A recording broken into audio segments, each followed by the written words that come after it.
ನಮಸ್ಕಾರ ಪ್ರಿಯ ವೀಕ್ಷಕರ, ಇದು ಮಂಜುನಾಥ್ ದಂಡಿನ ಶಿವರ ಸಂಪಾದಕತ್ವದ ಸುದ್ದಿ ಸಂಗಾತಿ ನ್ಯೂಸ್.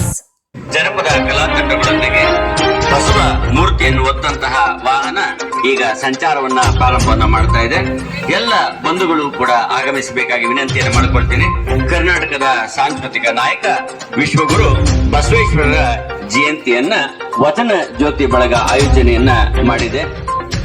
ಪೂಜ್ಯ ಬೇಲಿಮಠದ ಶ್ರೀಗಳು ದಯಮಾಡಿಸಬೇಕು, ಪೂಜ್ಯರು ಸಿದ್ದೇಶ್ವರ ಗುರುಜಿಯವರು ದಯಮಾಡಿಸಬೇಕು, ಡಾಕ್ಟರ್ ಸಿ ಸೋಮಶೇಖರ್ ದಯಮಾಡಿಸಬೇಕು. ಮುಂದೆ ದಯವಿಟ್ಟು ಅತಿಥಿಗಳು ಸ್ವಲ್ಪ ಜಾಗ ಬಿಟ್ಕೊಳ್ಬೇಕು ದಯವಿಟ್ಟು. ಹಾಗೆ ಅರವಿಂದ್ ಅಣ್ಣವರು ಬರಬೇಕು, ಶಿವಾನಂದ ಕಾಪ್ಸೇಶ್ವರ ಬರಬೇಕು.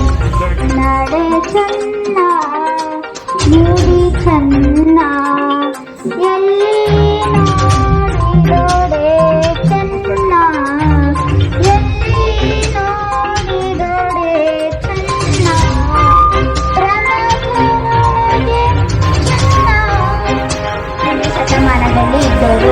ಅವರ ತಂದೆ ತಾಯಿಯ ಹೆಸರು ಮಾದರಸ ಮಾದಲಾಂಬಿಕೆ. ಅವರು ಇಂದಿನ ವಿಜಯಪುರದ ಬಾಗೇವಾಡಿಯಲ್ಲಿ ಜನಿಸಿದರು. ಅದನ್ನ ಇಂದು ಬಸವನ ಬಾಗೇವಾಡಿ ಅಂತ ಕರೆಯುತ್ತಾರೆ. ಸಣ್ಣ ವಯಸ್ಸಿನಲ್ಲೇ ಬಸವಣ್ಣನವರು ಬಹಳ ಚೆನ್ನಾಗಿ ಓದುತ್ತಿದ್ರು. ಅವರಿಗೆ 8 ವರ್ಷ ಆದಾಗ ಅವರ ತಂದೆ ತಾಯಿ ಅವರಿಗೆ ಮುಂಜಿ ಮಾಡಬೇಕು ಅಂತ ತಯಾರಿ.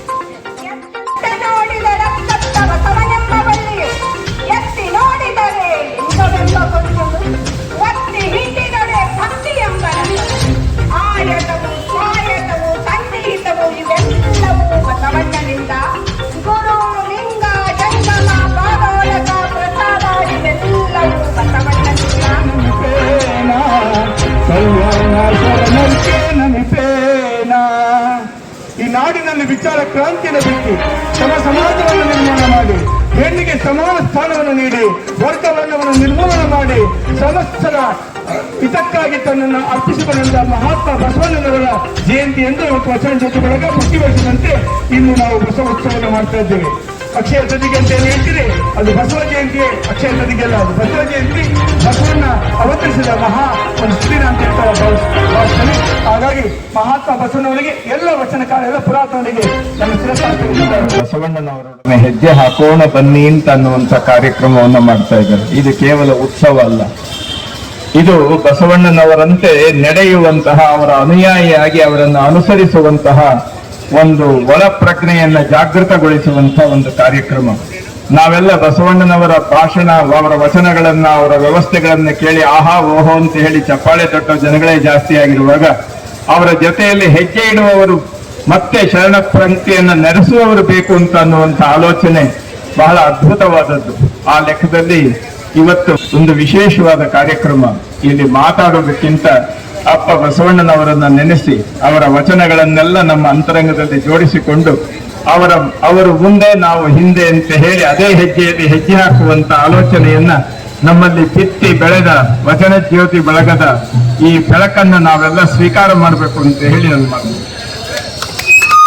ಕೇವಲ ಕರ್ನಾಟಕದ ಸಾಂಸ್ಕೃತಿಕ ನಾಯಕ ಅಲ್ಲ, ಅವರು ವಿಶ್ವಜ್ಯೋತಿ ವಿಶ್ವಬಂಧು ಅಂತ ಹೇಳಿ ನಿಮ್ಮೆಲ್ಲರಿಗೆ ಈ ಸಂದರ್ಭದಲ್ಲಿ ಬಸವ ಜಯಂತಿ ಶುಭಾಶಯಗಳನ್ನು ಕೋರ್ತಾ, ಗೆಳೆಯ ಪಿನಾಕಪ್ಪಾಣಿಯವರ ಪ್ರಯತ್ನ ಸದಾಕಾಲ ಸಫಲ ಆಗಲಿ ಅಂತ ಆಶಿಸಿ ನನ್ನ ಮಾತನ್ನು ಮುಗಿಸ್ತೇನೆ. ನಮಸ್ಕಾರ.